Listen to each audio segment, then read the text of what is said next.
मई की बात है। बिलासपुर गांव में अर्चना नाम की एक औरत रहती थी। वो अपनी बेटी राधा के साथ रहती थी। अर्चना धन दौलत से बहुत ही गरीब थी। वह दूसरे के घर में नौकरी किया करती थी, जिससे अपना घर संभालती थी। इसी तरह कुछ साल बीत गए, लेकिन अब अर्चना बहुत ही ज्यादा बूढ़ी हो गई। अब उसे काम करने में बहुत दिक्कत होती है। अर्चना की बेटी राधा बहुत ही सुंदर और सुशील विचार की थी। राधा भी छोटी मोटी काम करके थोड़े पैसे बचा लेती थी। एक दिन अर्चना काम करने लिए घर से जाने लगती है, तभी उसकी बेटी पीछे से आवाज देती है, माँ, मैं आपसे कितनी बार कहा है कि दूसरों के घरों में काम करने मत जाया करो। अब आपसे काम नहीं हो पाती है, शरीर में जान नहीं है। अब आपको आराम की जरूरत है। माँ, आप आराम क्यों नहीं करती? अरे बेटी, मैं आराम कैसे कर सकती हूँ? जिस घर में जवान बेटी है वो आराम कैसे कर सकती है? तेरी शादी भी तो करनी है। मेरे ऊपर इतने सारे घर के बोझ हैं। अगर काम छोड़ दूंगी तो कैसे घर चलेगा? और तो तुम्हारी शादी के लिए पैसे कहाँ से आएगा? ऊपर से लाला का भी कर्ज है, उसका भी तो पैसे देना है।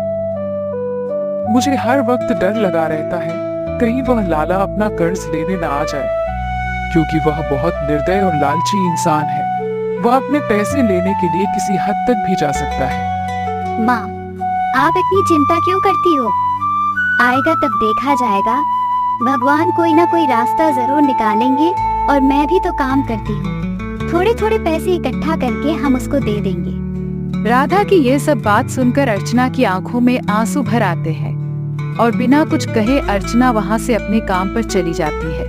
राधा अपनी माँ की आंखों में आंसू देखकर बहुत उदास हो जाती है। शाम को जब अर्चना काम से अपने घर पर आती है तो रात को सोते वक्त राधा उनसे बोलती है, माँ, क्यों ना हम लोग किसी से उधार लेकर उस लाला को पैसे दे देते हैं, फिर लाला हमें परेशान नहीं करेगा। राधा बेटी, बुरे समय में कोई हमारी मदद नहीं करेगा। हम जिस स्थिति में अभी है, हमें कोई नहीं पैसे देगा। मदद करने वाला बहुत कम है, लेकिन फायदा उठाने वाला बहुत है। लेकिन माँ, हमें कैसे भी करके उस लाला के पैसे को इकट्ठा करना होगा।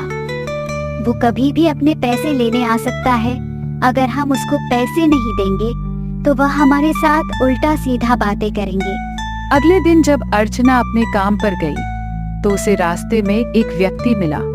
वह अर्चना की दुखी हालत देखकर बोला, अरे माँ जी, तुम्हारी हालत देखकर तो पता चलता है कि तुम बहुत ही बेबस और लाचार हो। हाँ बेटा, मैं तो बहुत ही बेबस और लाचार हूँ, लेकिन किसे सुनाऊं अपनी बेबसी। मैं दूसरे के घर में काम करने चाहती हूँ। क्या तुम्हें भी कोई कुछ मदद चाहिए? मुझे कोई मदद नहीं चाहिए, परंतु एक बात बताओ माँ जी, आपका कोई बेटा नहीं है क्या? नहीं बेटा, मेरा कोई बेटा नहीं है। मेरी एक बेटी है जो वो भी दूसरों के यहाँ नौकरी करती है और घर का थोड़ा बहुत खर्चा चलाती है। इतना कहते कहते अर्चना फूट फूट कर रोने लगी। माँ जी, आप रोइए मत, मैं भी तो आपके बेटे जैसा ही हूँ। ये लो, मेरे पास कुछ सोने के सिक्के हैं जिससे आपका फैमिली का गुजारा हो सकता है। नहीं बेटा, यह मैं नहीं ले सकती। अगर मैं ले लिया तो इसका एहसान मैं कैसे चुकाऊंगा? पैसे भी पहले से ही मुझ पे बहुत कर्ज है। ले लो माँ जी, आपको कोई एहसान चुकाने की जरूरत नहीं है। मुझे अपना बेटा समझकर ले लो।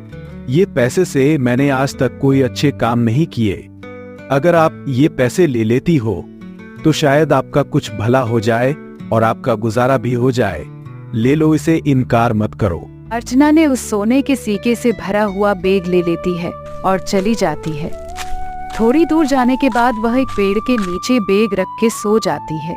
कुछ देर के बाद एक व्यक्ति वहां से गुजर रहा था। तभी उसकी नजर उस बैग पर पड़ी। वह व्यक्ति बैग खोल कर देखा है तो सोने के सिक्कों से भरा हुआ था। वह खुशी से झूम उठता है और वह बैग लेकर अपनी घर की ओर निकल जाता है। इधर जब अर्चना की आंखें खुलती हैं तो पैसे की बैग नहीं था। अर्चना बहुत ज्यादा घबरा जाती है और वहां अपने आप को कोसने लगती है और अपने घर की ओर निकल जाती है। इधर वो व्यक्ति अपनी बीवी से कहता है, तुम मुझे हर वक्त उल्टा सीधा कहा करती थी ना कि मैं कुछ करता नहीं हूं। ये देखो सोने से भरी सिक्कों की बैग, इन सिक्कों से हमारा जिंदगी भर गुजारा हो जाएगा। अब मुझे कोई काम करने की जरूरत नहीं है। तुम इतने सारे सोने के सिक्के कहाँ से लाए हो? कहीं चोरी तो नहीं किए हो? तुम्हारी ये सवाल करने की आदत कभी नहीं जाएगी। मैं कहां से लाया हूं, तुम्हें इस बात से क्या मतलब है? क्योंकि मैं जानना चाहती हूँ, कहीं तुम यह सोने के सिक्के चुरा कर तो नहीं ले आए? हाँ, मैं चुरा कर लाया हूं। एक बूढ़ी औरत पेड़ के नीचे बैग रख के सो रही थी, उसे की यह सोने के सिक्के की बैग चुरा कर लाया हूं। अब तुम चोरी भी करने लगे। तुम्हें सोने के सिक्कों की थैली चुराते हुए डर नहीं लगा? तुम दूसरों को दुखी करके खुश रहना चाहते हो। वह बेचारी गरीब माँ किस हाल में होगी, पता नहीं उसने यह सिक्के किस काम के लिए रखे होंगे और तुम उन्हें चुरा कर ले आए। अरे वह बूढ़ी औरत गरीब नहीं थी। कोई भी गरीब व्यक्ति इतने सारे सोने के सिक्के लेकर बेफिक्र होकर पेड़ के नीचे बैग रखकर थोड़ी न सोएगी। हमें इस बात से कोई मतलब नहीं है कि वह अमीर है या गरीब। तुम्हें ये सोने के सिक्के उसको लौटाने होंगे। तुम कैसी बेवकूफ वाली बातें कर रही हो? मैं अब उस बूढ़ी औरत को कहां जाकर ढूंढूं? तुम्हें उस बूढ़ी औरत को ढूंढना ही पड़ेगा। मुझे भूखा मरना पसंद है, लेकिन मैं ये चोरी के सिक्के से अपने घर का गुजारा नहीं कर सकती। तुम्हें मेहनत मजदूरी करके अपने परिवार का पेट भरना चाहिए, ना कि चोरी करके।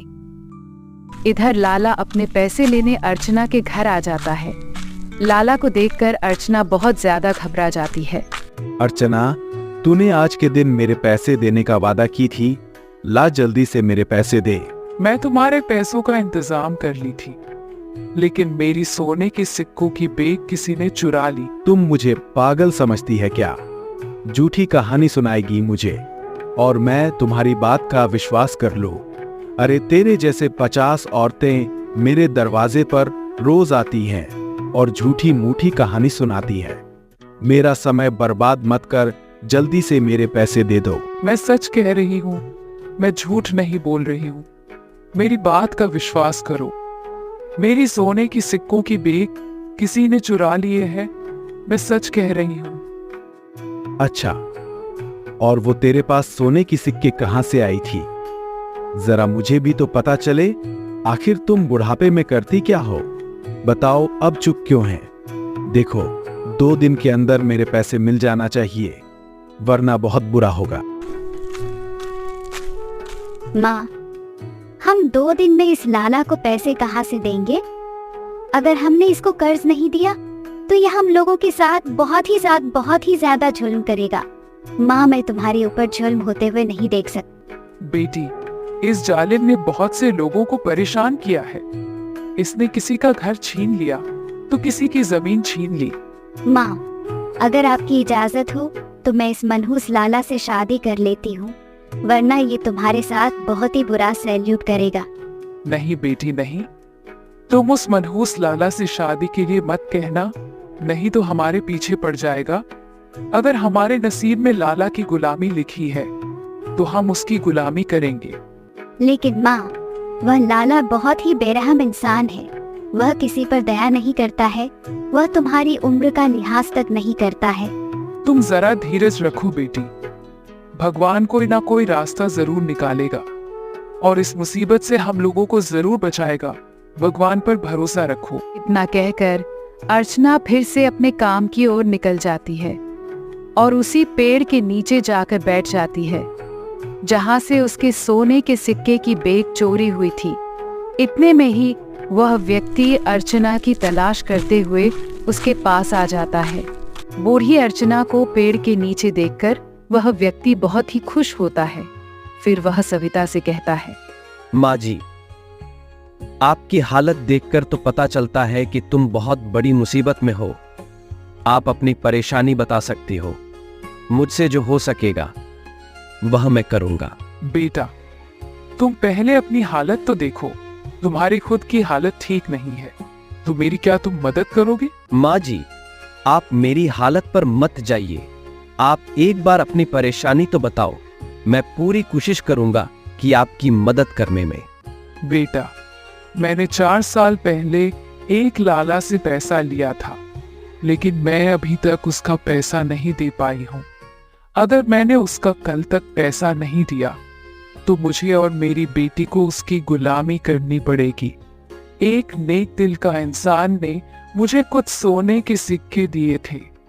मैंने सोचा इन सिक्कों से मैं अपनी बेटी की शादी करूंगी और उस लाला के पैसे दे दूंगी, लेकिन किसी ने उस सोने के सिक्के को चुरा लिया।